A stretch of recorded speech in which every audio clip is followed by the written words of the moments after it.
بسم اللہ الرحمن الرحیم۔ السلام علیکم ناظرین، شازیہ کی 2 بچیاں تھیں۔ وہ اپنے شوہر کے ساتھ اپنے گھر میں خوشی خوشی زندگی بسر کر رہی تھی۔ ان کا خاندان غریب خاندان تھا۔ شازیہ کے خاوند کا ایک دن اچانک انتقال ہو گیا اور یوں شازیہ اپنے گھر میں 2 بچیوں کے ساتھ اکیلی رہ گئی اور یوں اس کا اس گھر میں رہنا مشکل ہو گیا۔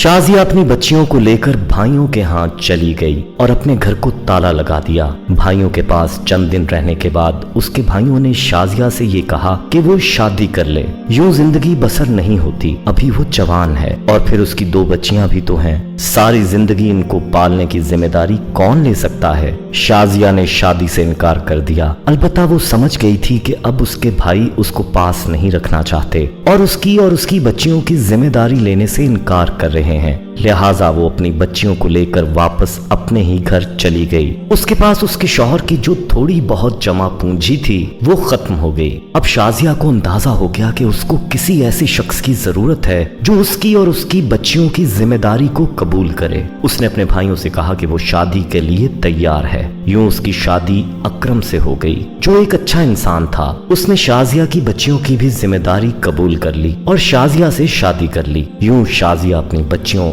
ارم اور کرن کو لے کر اکرم کے ساتھ رہنے لگی۔ ارم بڑی تھی جبکہ کرن چھوٹی تھی۔ ارم سکول جاتی تھی۔ اکرم شازیہ کی بچیوں کا خیال رکھتا تھا اور وہ چاہتا تھا کہ اس کی بچیاں پڑھائی کریں، اس لیے اس نے ان کی تعلیم پر توجہ دیتے ہوئے ان کی تعلیم جاری رکھی۔ ارم اب بڑی ہو رہی تھی اور چونکہ ان کے گاؤں میں پرائمری سکول سے اوپر بچیوں کا سکول نہیں تھا تو اکرم نے اس کی ٹیوشن لگوا دی تاکہ وہ 8ویں کا امتحان پرائیویٹ دے سکے اور اس کے بعد میٹرک بھی پرائیویٹ کر سکے۔ اب اکرم کی شازیہ سے اپنی اولاد بھی ہو چکی تھی، لیکن اس کے باوجود بھی وہ ارم اور کرن کا خیال رکھتا تھا، ان کی فیس بھرتا تھا اور چاہتا تھا کہ وہ تعلیم حاصل کریں۔ ارم جس باجی کے ٹیوشن پڑھتی تھی اب اس کی شادی طے ہو چکی تھی اور گاؤں میں اس کے علاوہ کوئی نہ تھا جو ارم کو ٹیوشن پڑھاتا۔ اب شازیہ پریشان تھی کہ اس کی بچی کی تعلیم ادھوری رہ جائے گی، لیکن اکرم نے اس کو تسلی دی اور بتایا کہ اس کا بھتیجا MA کرنے کے بعد کچھ دنوں میں واپس آ رہا ہے، وہ ارم کو اس کے پاس کچھ وقت کے لیے چھوڑ دے گا تاکہ وہ اپنی ٹیوشن مکمل کر کے امتحان دے دے۔ اکرم کا بھتیجا ان کے گاؤں سے دور کسی دوسرے گاؤں میں رہتا تھا۔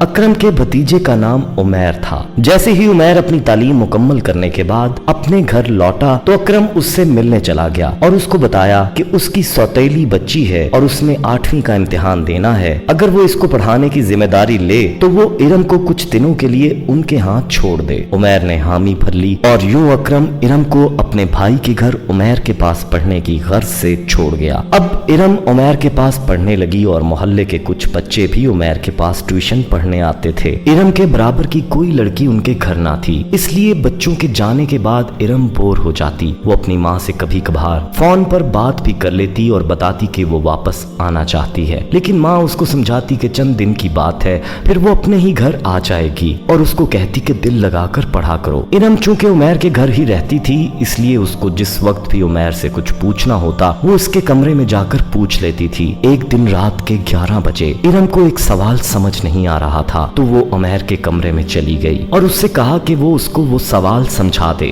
رات کے اس پہر ارم کو اپنے کمرے میں اکیلا پا کر عمیر کی نیت خراب ہو گئی اور سوال سمجھاتے وقت اس نے ارم کو چھیڑنے کی کوشش کی۔ ارم سہم گئی اور اٹھ کر اپنے کمرے میں چلی گئی۔ اس کے بعد اس نے اپنی ماں کو پھر یہی کہا کہ وہ اس کو واپس لے جائیں، لیکن وہ اپنی ماں کو کھل کر کچھ نہ بتاتی تھی۔ اب ارم کی عمر 12 سال کے قریب تھی اور اس کی جسامت کو دیکھ کر عمیر کا من للچا جاتا تھا، اس لیے وہ موقع پا کر اس کو ورغلانے کی کوشش کرتا رہتا تھا۔ ارم سخت پریشان تھی اور وہ اپنے آپ کو ہمیشہ بچا کر اپنے کمرے میں چلی جاتی۔ پھر ایک دن عمیر کے گھر والوں نے کسی شادی میں جانا تھا اور عمیر نے طبیعت کی خرابی کا بہانہ کیا اور شادی پر جانے سے انکار کر دیا۔ یوں اس کے گھر والے شادی پر چلے گئے اور ارم اور عمیر گھر پر اکیلے رہ گئے۔ عمیر نے موقع کو غنیمت جانا اور ارم کو اپنے کمرے میں کسی کام سے بلایا، اس کو اپنے پاس بٹھایا اور اس کو ورغلانے لگا، لیکن ارم نے اس کی بات نہ مانی اور اٹھ کر اس کے کمرے سے جانے لگی۔ عمیر نے اس کو دھکا دے کر اپنے بیڈ پر گرا دیا اور اس کو اپنی ہوس کا شکار بنا ڈالا۔